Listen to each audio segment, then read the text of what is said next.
apa kabar? Pernah nggak sih kalian lihat anak kecil ngira zebra itu udah belang? Atau ngelihat bayi yang suka masukin semua barang ke mulutnya? Tenang-tenang, itu bukan tanpa alasan loh. Semua itu bisa dijelaskan lewat teori perkembangan kognitif dari Jean Piaget. Jadi hari ini kita akan belajar tentang teori perkembangan kognitif dari Jean Piaget. Eits, tapi dari kalian semua sudah mengenal belum sih siapa seorang Jean Piaget ini? Jadi, Jean Piaget ini adalah seorang psikolog asal Swiss yang lahir pada tanggal 9 Agustus 1896. Awalnya dia tertarik banget nih sama bidang biologi. Bahkan Jean Piaget pernah meneliti siput kecil.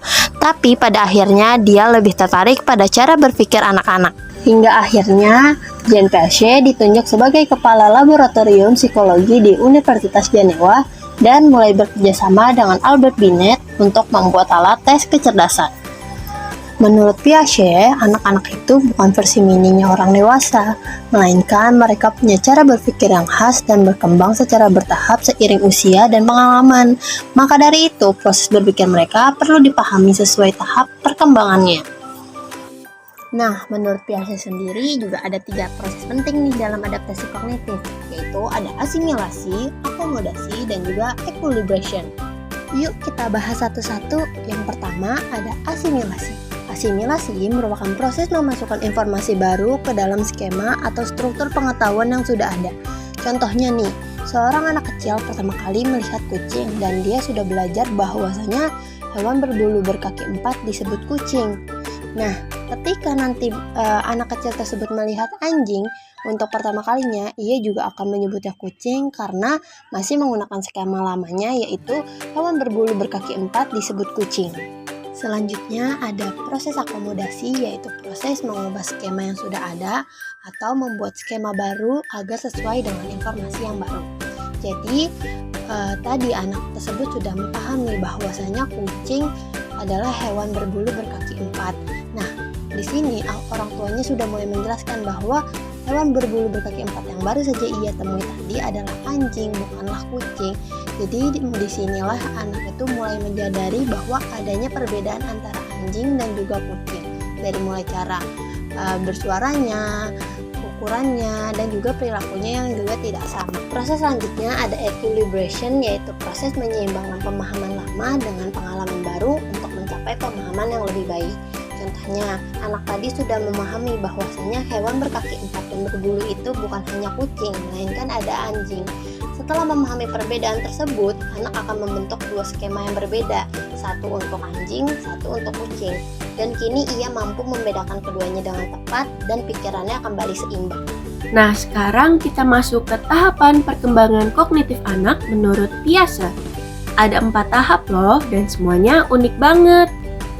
Pertama, tahap sensori motorik. Tahap ini dimulai dari umur 0 sampai 2 tahun. Di sini, anak belajar lewat gerakan dan juga panca indera. Mereka mulai dari refleks yang sederhana, lalu bisa memahami kalau benda tetap ada meskipun nggak terlihat. Nah, itu namanya objek permanens.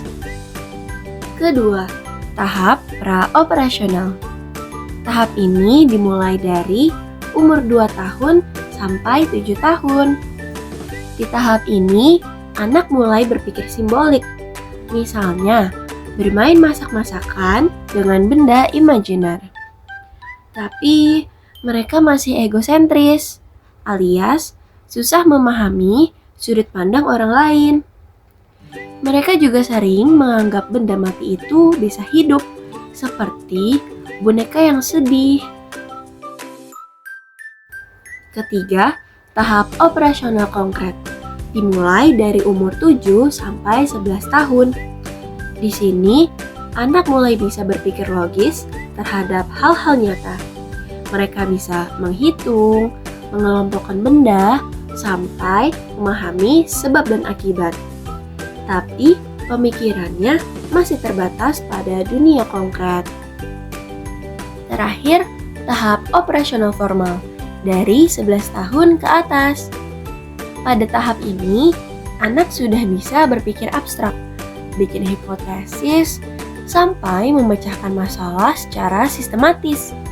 Nah, disinilah remaja mulai bisa mempertimbangkan kemungkinan-kemungkinan, bahkan terhadap hal yang belum terjadi.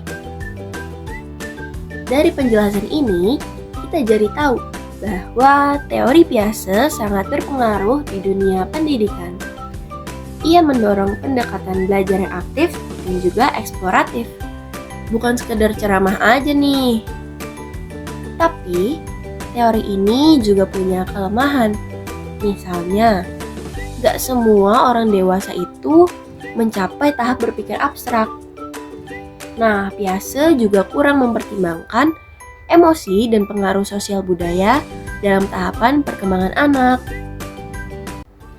Meskipun begitu, teori Piaget tetap jadi dasar penting dalam memahami bagaimana anak berpikir dan juga belajar. Dengan memahami cara mereka membangun pengetahuan, kita bisa lebih bijak dalam mendampingi proses tumbuh kembang anak. Terima kasih sudah menonton video ini ya. Sampai ketemu di pembelajaran seru berikutnya. Dah.